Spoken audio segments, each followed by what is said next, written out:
अस्सलाम वालेकुम दोस्तों, आपको वेलकम करता हूँ अपने यूट्यूब चैनल पर। मैंने ये अपना छोटा सा पहले से बात है चैनल बनाया है कि कुछ आप लोगों से इस तरह एक मुलाकात हो सके। तो आज की मैं अपनी वीडियो का जो आगाज़ करता हूँ, मेरी वीडियो का जो आज का टॉपिक है वो है कामयाबी का चम्मच। तो दोस्तों, कामयाबी कोई प्लेट में रख कर नहीं देता। तो एक शख्स था, वो मतलब कि गाड़ी पे बैठा और सफ़र कर रहा था, तो उसको अपना बचपन याद आया। तो उसने बचपन में की तरफ जब उसकी नज़र पड़ी तो उसको याद आया कि एक वक्त था कि जब मैं अपनी माँ को मतलब बर वक्त इलाज के लिए हॉस्पिटल ना लेके जा सका, जिसकी वजह से उसकी वालदा इंतकाल कर गई, अल्लाह को प्यारी हो गई। तो फिर उसने सोचा कि बर वक्त भी किस तरह लेकर जाता, जब एक जो गधा गाड़ी है वो कितना ही तेज़ चल सकती है, ज़्यादा से ज़्यादा। तो वो उसको ख्याल आया कि ना ही मैं सोने के चम्मच मुंह में लेके पैदा हुआ हूँ, ना पित्तल का, ना तांबे का और ना ही चांदी का,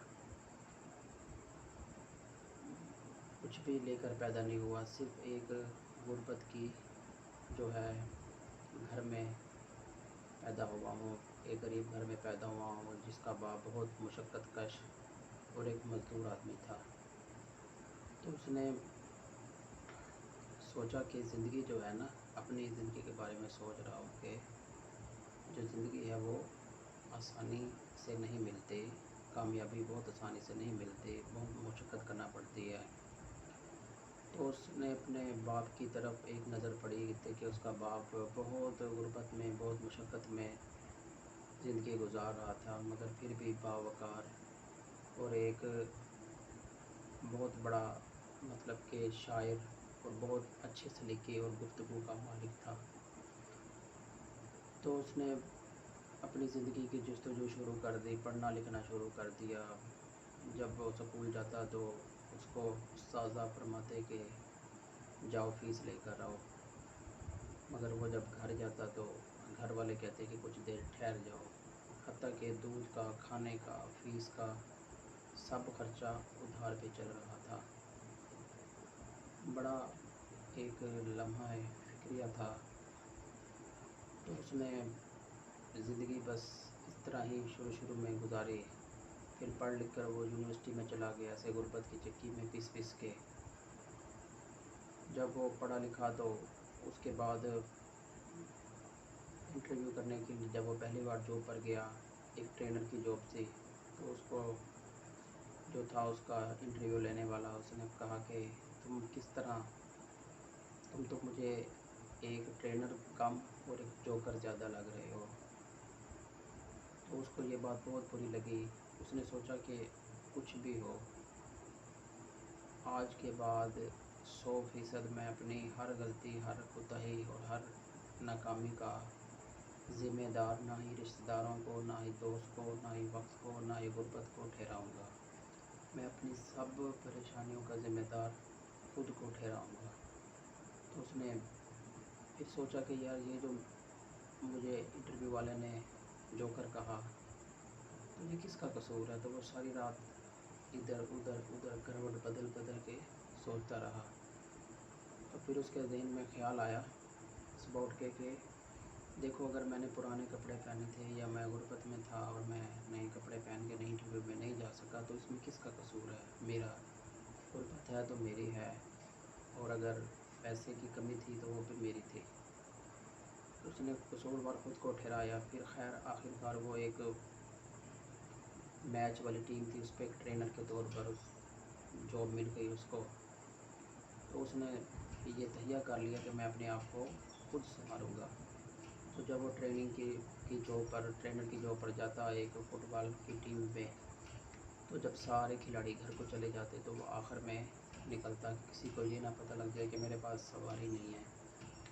फिर वो जब बस स्टॉप पर जाता, स्टैंड पर जाता, वहाँ बस आती तो अपना वैलेट देखता, बटुआ देखता, तो उसमें पैसे कम होते थे, एक बस के किराए के पैसे नहीं थे, तो वो पैदल ही सफ़र करना शुरू कर देता और पैदल सफ़र करते करते जब वो घर पहुंचता तो बहुत थक चुका होता और वो दिल में ख्याल आता कि नहीं, अब मैंने काम नहीं करना, मैं बहुत थक चुका हूँ।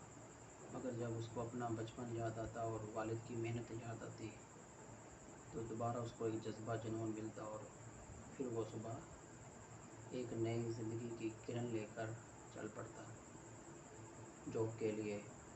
तो खैर उसको एक दिन तो नहीं, काफ़ी अर्सा उसको लगा, कोई खातिर ख्वाह तरक्की ना हुई, मगर उसने अपनी मेहनत जारी रखी और लोगों के रवैये, लोगों के ज़िंदगी के मुताबिक जिस तरह लोगों का चाल चलन बैठना उठना होता है, उसने आहिस्ता आहिस्ता अपने अंदर वो उफारना पैदा करना शुरू कर दिया।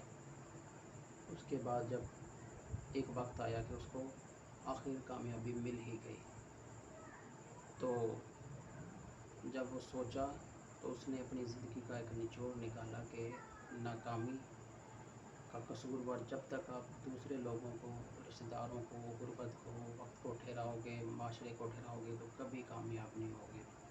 हमेशा कामयाबी के लिए आपने, अगर आपको नाकामी है तो आपने ख़ुद को कसूरवार ठहराना है, ना कि किसी चीज़ को। कोई, जब तक आप अपनी ज़िम्मेदारियाँ जो आप पर हैं अगर वो 100% खुद पर नहीं लेते तो आप कभी भी कामयाब नहीं होगे। अगर आप कहें ना कि मैं 99% कामयाबियाँ खुद पर लूँ और 1% कामयाबियाँ खुद पे ना लूँ, तब भी नहीं होगे। जब आप 100% अपनी नाकामी, कामयाबी, हर चीज़ का ज़िम्मा खुद पे लोगे, तब आप एक कामयाब तरीन इंसान कहलाओगे और बनोगे। तो ये कामयाबी की चाबी है कि मत कहो कि यार फ़लाने की वजह से ऐसा हो गया, उसकी वजह से ऐसा हो गया, मेरे पास अगर पैसा होता तो मैं ये कर लेता, मेरे पास फ़लाना होता मैं ये कर लेता, मेरे पास गाड़ी नहीं है, मैं कभी घर में पैदा नहीं हुआ, मेरा ये था, मेरा बैंक नहीं, मेरे कपड़े अच्छे नहीं हैं, कुछ भी नहीं है। जो कुछ करना है आपको खुद को करना है, ना कि लोगों ने करना है। लिहाजा जब तक आप इधर उधर लोगों को इल्ज़ाम तराशी की बजाय खुद पर इल्ज़ाम देना शुरू कर दोगे, हर नाकामी, हर नामुरादी, कुछ भी होता है उसका ज़िम्मा जब तक आप खुद को नहीं ठहराओगे ना, आप कभी कामयाब नहीं हो सकोगे। 100% अपनी हर चीज़ का ज़िम्मा, 99 नहीं 100%, 100% अपनी हर चीज़ का ज़िम्मा जब तक आप खुद पे नहीं लोगे, आप कामयाबी नहीं हो सकते। तो ये एक मुख्तसर था कामयाबी की चाबी, यही है कि खुद को कसूरवार ठहराना शुरू कर दो। एक दिन इंशाअल्लाह ताला आहिस्ता आहिस्ता आहिस्ता आहिस्ता आप कामयाबी के आला दर्जे पर पहुंच जाओगे। इसकी हज़ारों मिसालें हैं। तो अभी के लिए इतना। अगर आपको मेरी वीडियो पसंद आए तो चैनल को सब्सक्राइब कर दें, वीडियो को लाइक कर दें। मिलते हैं नेक्स्ट वीडियो में। अल्लाह हाफिज़।